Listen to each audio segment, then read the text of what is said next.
Hello நண்பர்களே, குவைத்தில் 3 ஈரானியர்களை தூக்கில் போட்டிருக்காங்க. எதற்காக அப்படிங்கிறதையும், இனி ஆன்லைனில் மட்டுமே பணம் செலுத்தணும் சொல்லப்பட்டிருக்கு. மே 3ஆம் தேதியிலிருந்து அனைத்து அரசு அலுவலகங்களையும் ஃபுல் ஃபோர்ஸில் வேலை பார்க்கணும் அப்படிங்கிறதையும் தெரிவிச்சிருக்காங்க.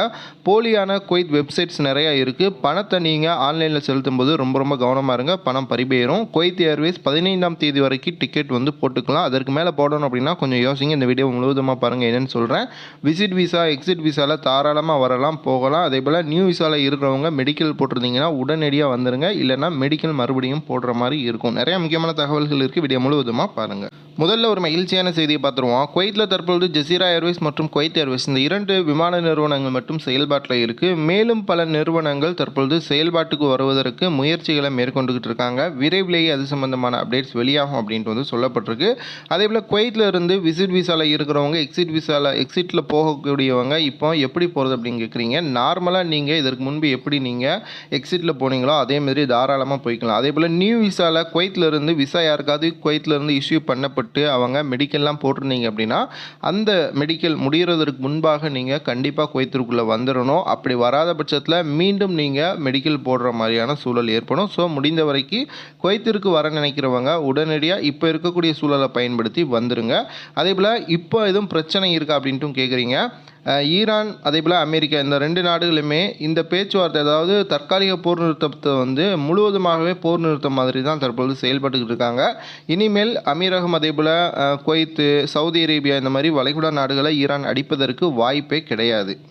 ஸோ இப்போ இந்தியாவில் வேலையை தேடிக்கிட்டு இருக்கிறவங்க குவைத் பக்கம் வரலாமா அப்படின்னா தாராளமாக நீங்கள் வரலாம். போர் பிரச்சனை இருக்கும்போது கூட எந்த ஒரு பிரச்சனையும் குவைத்தில் இல்லை. இப்போ போர் எதுவுமே நடக்கலைங்கும்போது நீங்கள் தாராளமாக விசா எடுத்துகிட்டு குவைத்திற்கு வரலாம். அதே போல் குவைத் ஏர்வேஸில் பார்த்தீங்கன்னா 15ஆம் தேதி வரைக்கும் அவர்களுடைய அஃபிஷியல் வெப்சைட்டில் டிக்கெட் ரேட்ஸ் எல்லாமே காமிக்குது.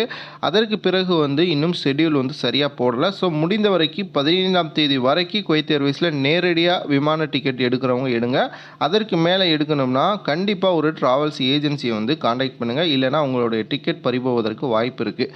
அடுத்ததாக பார்த்தீங்கன்னா குவைத்தில் இருக்கிறவங்க வெப்சைட்டில் நேரடியாக உங்களுக்கு சிவில் ஐடி கார்டுக்கு பணம் கெடுக்கிறது அல்லது டிராஃபிக் ஃபைனை கட்டுறது இந்த மாதிரி கெட்டும் பொழுது கவனமாக இருங்க. ஏன்னா போலியான குவைத் கவர்மெண்ட் வெப்சைட்ஸ் நிறையா தற்பொழுது சுற்றிக்கிட்டு இருக்குது. ஏஐ டெக்னாலஜி வளர வளர இந்த மாதிரியான போலியான முகவரிகள் அதே போல் வெப்சைட்ஸ்லாம் உருவாகிட்டு இருக்குது. இதில் கவனமாக இருங்க, இல்லைனா பணம் பறிபோயிடும் அப்படின்ட்டு குவைத்தினுடைய கவர்மெண்ட் எச்சரிச்சிருக்காங்க.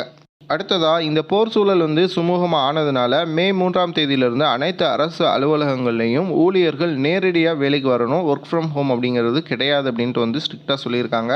அதே போல் செகண்டரி ஸ்கூல்ஸ் குவைத்தில் இருக்கக்கூடிய செகண்டரி ஸ்கூல்ஸுமே மே 3ஆம் தேதியிலிருந்து நேரடியாக பள்ளி குழந்தைகள் பள்ளிக்கு வரணும் அப்படின்னு சொல்லியிருக்காங்க. இன்னும் சின்ன குழந்தைகள் கிண்டர் கார்டன் எலிமெண்ட்ரி ஸ்கூலில் இருக்கிறவங்களுக்கு வீட்டில் வச்சு பாடம் நடத்தப்படும் அப்படின்னு சொல்லப்பட்டிருக்கு. ஸோ மே 3ஆம் தேதிக்கு பிறகு எல்லாருமே தயாராக இருங்க, நீங்கள் வேலைக்கு வரணும்.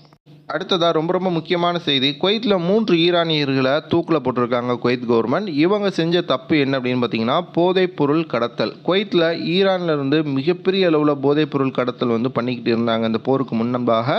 அதில் பிடிபட்ட நபர்கள் தான் இந்த 3 நபர்களும். கிட்டத்தட்ட இவங்க 120 கிலோ அளவிற்கு கஞ்சா அதே போல் போதைப் பொருட்களை குவைத்திற்குள்ளே கொண்டு வர முயன்றாங்க கடல் வழியாக. அதற்காக பிடிபட்டு மரண தண்டனை விதிக்கப்பட்டிருந்துச்சு. 3 நபர்களுக்கும் நேற்று குவைத்தினுடைய சிறைச்சாலையில் தூக்கு தண்டனையை நிறைவேற்றியிருக்காங்க. ஓகே நண்பர்களே, இந்த வீடியோ உங்களுக்கு பயனுள்ள தகவலாக இருக்கும் நம்புகிறேன். டிக்கெட் ரேட் அப்படிங்கிறது இப்போ 200 தினார்லேருந்து 250 தினார் அப்படிங்கிற ரேட்டில் போய்கிட்டு இருக்கு. இது குறையுமா அப்படின்னு சப்ஸ்கிரைபர் கேட்டிருக்கீங்க.